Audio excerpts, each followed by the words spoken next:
Hey everyone, welcome. I'm so glad you're here. Today we're talking about something that I know stresses a lot of people out, getting your lab results back and having absolutely no idea what any of it means. Sound familiar? You're not alone.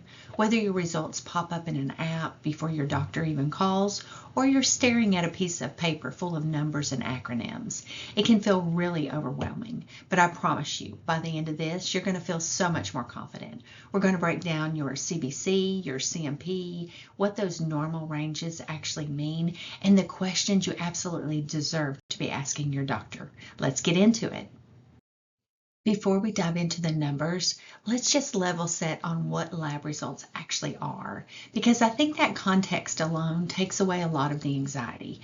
Your lab results are simply a snapshot, a photograph of what your blood looked like on a specific day and time it was drawn. That's it. They're ordered by your doctor to screen for certain conditions, keep an eye on how a medication is working, or just do a routine check-in on your overall health. Now, here's the key thing I want you to hold on to. Your results are compared to something called a reference range, and that's the range of values that are typical in healthy people. One number sitting slightly outside that range is almost never an emergency. Context matters. Trends over time matter. Think of your labs as data, not a diagnosis. And before we go any further, I do want to share a quick but important note. I am not a doctor or a licensed medical professional. Everything I share in this lesson is for general educational purposes only. It's not intended to replace the advice of your healthcare provider. Always consult your doctor or a qualified medical professional about your specific results and health situation. Now, with that said, let's learn together. Okay, let's talk about the CBC or complete blood count. This is one of the most common lab tests ordered, and it tells your doctor the story of your blood cells. There are 5 main numbers you'll see on the CBC. First, it's your WBC or white blood cells. These are your immune soldiers. A high count can signal an infection or inflammation. A low count might mean your immune system needs a little attention. Next, your RBC or red blood cells. These little guys carry oxygen from your lungs to every single cell in your body. Then there's hemoglobin, the protein inside those red cells that actually holds the oxygen.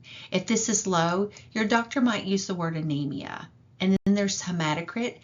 That's the percentage of your blood that's made up of red cells. And finally, platelets, the tiny clotting agents that stop you from bleeding too long when you get a cut. Each of these has a normal range printed right on your report. We'll talk about how to read those numbers in just a minute. Now let's talk about the CMP, the Comprehensive Metabolic Panel. This one is a bigger test, 14 different markers, but don't let that intimidate you. It's really just checking in on 4 body systems at once. The first is your blood sugar, specifically your glucose level. This one screens for diabetes and tells your doctor how well your body is managing sugar. The second group is your kidney markers, BUN and creatinine, which show how well your kidneys are filtering waste out of your blood. Third are your electrolytes, sodium, potassium, and chloride, which keep your fluids balanced and your nerves and muscles working properly. And fourth are your liver markers, ALT, AST, and ALP, which give a picture of how your liver is functioning and how well your body is processing protein. It's a simple snapshot that gives your doctor a big picture view without you needing multiple tests. Pretty reassuring once you see it laid out this way. This slide is so important because I think this is where a lot of the confusion and panic come from. So let's clear it up.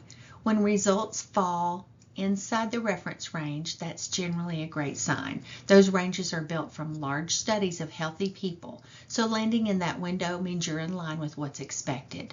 But, and this is the key, when a result is outside of the range and flagged with an H for high or L for low, that is a signal, not a sentence. It's your body waving a little flag that says, hey, let's take a closer look.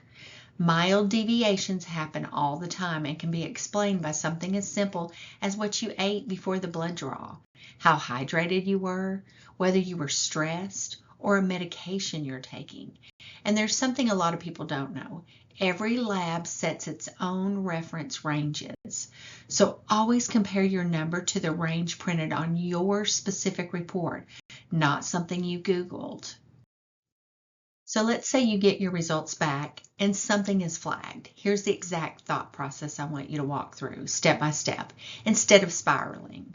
Step 1, look at the H or L flag and ask yourself, how far outside of the range is the number really?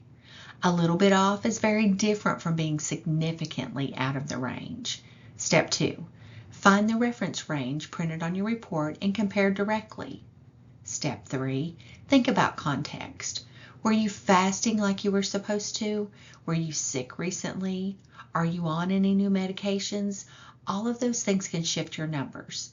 And step 4, and please don't skip this one, reach out to your doctor. Call the office, send a message through the patient portal, and ask what that number means specifically for you and whether anything needs to be done. You don't have to figure it out alone. This might be my favorite slide in the whole deck because I am a firm believer that an informed patient gets better care. These are the questions you should feel completely empowered to ask at every single appointment. Ask, what does the result mean for my specific situation? Is this number getting better or worse compared to my last set of labs? Do I need any additional testing? Could my diet, my medications, or my lifestyle be contributing to this? When do I need to come back in for a recheck? Are there any symptoms I should be watching for in the meantime? Write these down, put them in your phone, bring them to your next appointment. You're not bothering your doctor by asking questions. You're doing exactly what you should be doing. You are your own best health advocate. And that's it. Quick recap. Your CBC shows the story of your blood cells. Your CMP checks in on 4 key systems. Normal ranges are guides, not strict rules, and context always matters. One number never tells the whole story, and you should always feel comfortable asking follow-up questions. I hope this made your lab results feel a little less intimidating and a lot more understandable. Knowledge really is your superpower, and the next time those results come in, I want you to look at them with confidence instead of worry. Don't forget, head over to sunnyvibes.com and look around. There's a lot more content there. Thank you so much for spending some time learning with me today.